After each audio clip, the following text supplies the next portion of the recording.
खूब उपयोग करिए, कोई समस्या नहीं, आंखें भी ठीक रहेंगी और ईंधन की भी समस्या नहीं।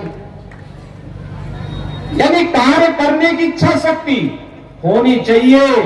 पहले गरीब बीमार हो जाता था, सब कुछ बिक जाता था, आज 5 लाख रुपए की स्वास्थ्य बीमा का कवर दे दिया गया। और सरकार ने कहा है, सरकार फिर से बीजेपी ने कहा है, सरकार में आएंगे तो मध्य प्रदेश में इस राशि को बढ़ाएंगे। बेटियों को कोई पूछता नहीं था, स्कूल नहीं जाती थी, आज तो लाडली बहना योजना ने एक नई लहर पैदा कर दी है। इससे पहले भी लाडली लक्ष्मी योजना ने बेटियों के बारे में सरकार की सोच रही है, इस सोच को दिया था। बेटी बचाओ बेटी पढ़ाओ का कार्यक्रम हो या मातृ वंदना की, जननी सुरक्षा की योजना हो, तमाम जो योजनाएं थी, ये केंद्र की या प्रदेश की, ये बीजेपी सरकार की योजनाएं हैं। भाइयों बहनों, इसमें तुम्हें बताओ कौन सी कांग्रेस की योजना है?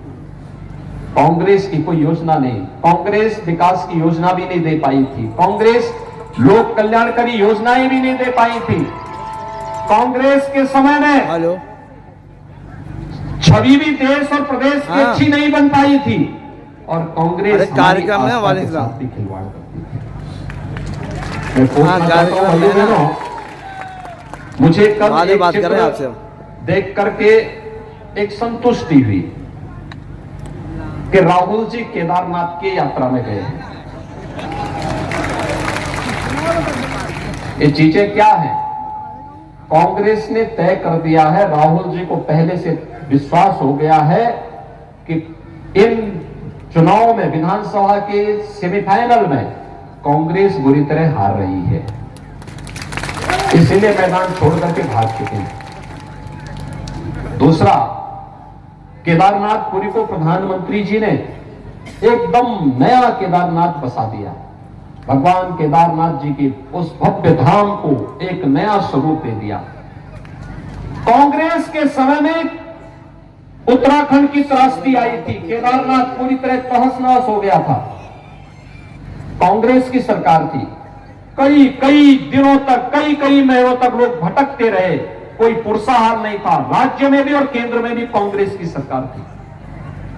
तब मोदी जी गुजरात के मुख्यमंत्री थे और मोदी जी ने तब कहा था कि भाई हमें मौका दीजिए, हम वहां सेवा का कार्य करना चाहते हैं। मोदी जी को जैसे अवसर मिला, उत्तराखंड और केंद्र दोनों सरकारों ने मिलकर के आज केदारनाथ को एक भव्य स्वरूप दिया है। और मुझे अच्छा लगा कि राहुल जी अपने संकट के समय उसी केदारनाथ जी में रह करके भगवान केदारनाथ से प्रार्थना कर रहे हैं कि भगवान ये तो गया,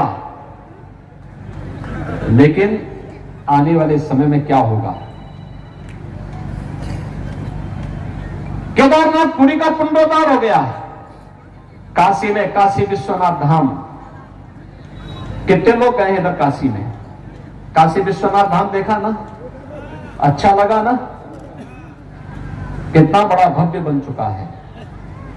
और मुझे एक बात बताइए, अयोध्या कितने लोग गए?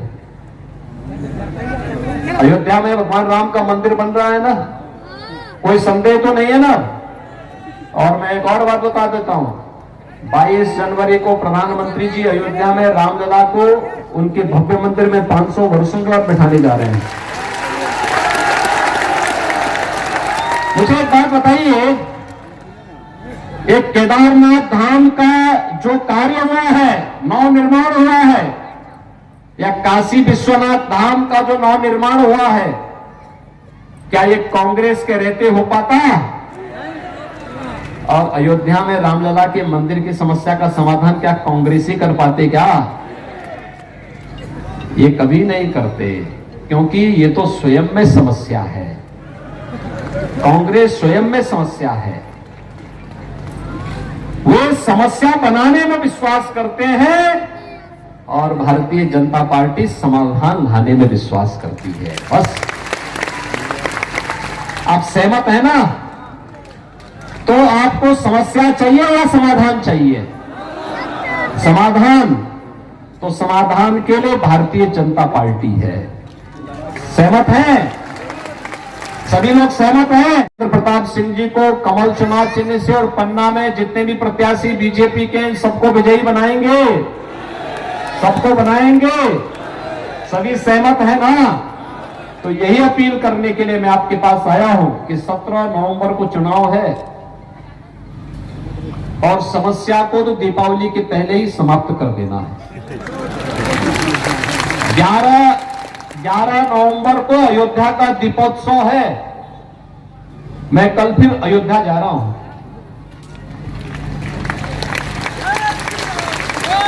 और तैयारी देखने 11 नवंबर को अयोध्या का दीपोत्सव और 12 को दीपावली का आयोजन पूरे देश के अंदर होगा। भाइयों बहनों,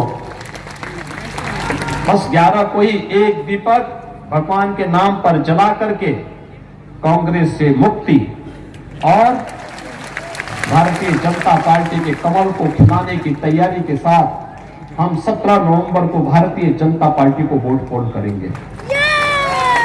सहमत हैं सभी लोग? सभी लोग सहमत हैं? तो मेरे साथ एक बार फिर से बोलेंगे, भारत माता की, भारत माता की, महाराजा छत्रसाल की, महाराजा छत्रसाल की, महाराज अजय पाल की।